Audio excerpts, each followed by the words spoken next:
নমস্কার বন্ধুরা, RRG cooking চ্যানেলে আপনাদের সবাইকে স্বাগত।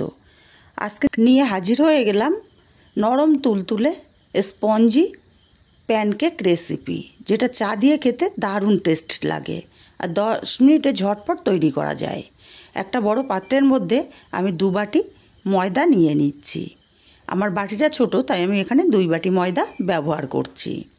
এবার এখানে দিয়ে দেব চায়ের চামচের 5 চামচ চিনি। মিষ্টিটা অবশ্যই যে যার স্বাদ অনুযায়ী ব্যবহার করবেন।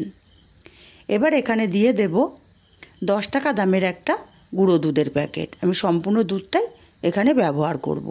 গুঁড়ো দুধটা দিলে এই প্যানকেক রেসিপিটা খেতে দুর্দান্ত লাগে। আর যেহেতু মিষ্টি জিনিস, একটু লবণ না দিলে টেস্টটা ব্যালেন্স হয় না, তাই সামান্য একটু লবণ দিয়ে শুকনো উপকরণগুলো খুব ভালো করে মিশিয়ে নিলাম। এবার যেই বাটি মেপে আমি ময়দা নিয়েছিলাম, ওই বাটির 1 বাটি জল প্রথমেই আমি দিয়ে দিলাম। জলটাকে দিয়ে ভালো করে মিশিয়ে নেব। প্রথমেই একসাথে বেশি জল দেওয়া যাবে না, অল্প অল্প করে জল দিতে হবে। আমি এখানে আরও 1 বাটি জল দিয়ে দিলাম।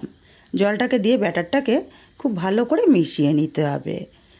আর দেখতে হবে যেন ব্যাটারটা স্মুথ হয়। ব্যাটারটাকে ভালো করে মিশিয়ে নিয়েছি। ব্যাটারের ঘনত্বটা এখনও খুব গাঢ়, তাই আর একটু জল দিয়ে দিলাম। আর একটু বলতে ওই বাটিরই হাফ বাটির চেয়ে একটু কম জল আমি দিয়ে ব্যাটারটা ভালো করে রেডি করে নিয়েছি।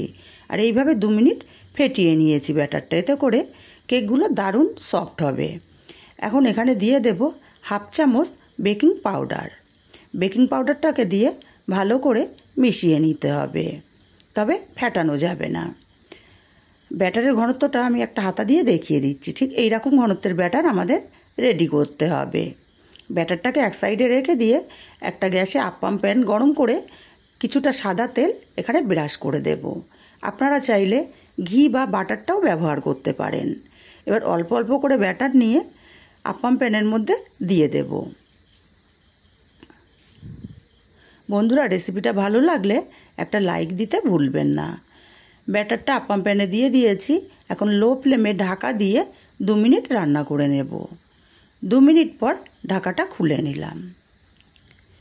মাঝখানের অংশে আগুনটা বেশি লাগে, তাই মাঝখানের অংশের কেকগুলো প্রথমে উল্টে দেব। দেখুন নিচটা কিন্তু লাল লাল হয়ে গেছে, কারণ মাঝখানটাতে আগুনের তাপটা বেশি লাগে তাই। আর এইভাবে কেকগুলো উল্টে দিয়ে আরও 1 মিনিট রান্না করে নেব, যাতে করে অপর পিঠটাও ভালো মতো ভাজা হয়ে যায়। কেকগুলো এইভাবে উল্টে পাল্টে দিয়ে আমি প্রথমে মাঝখানেরটাই তুলে নেব, কারণ মাঝখানেরটাই ভাজা হয়ে যাবে তাড়াতাড়ি।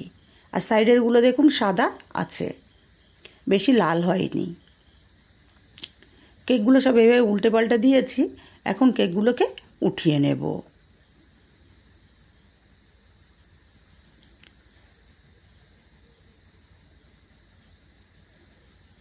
আর বাকি কেকগুলো আমি একইভাবে ভেজে নেব। সব কেকগুলো একইভাবে ভেজে উঠিয়ে নিয়েছি। রেসিপিটা কেমন লাগলো কমেন্ট করে জানাতে ভুলবেন না। ভালো লাগলে কাছের আত্মীয় স্বজন বন্ধুবান্ধবের কাছে শেয়ার করতে ভুলবেন না।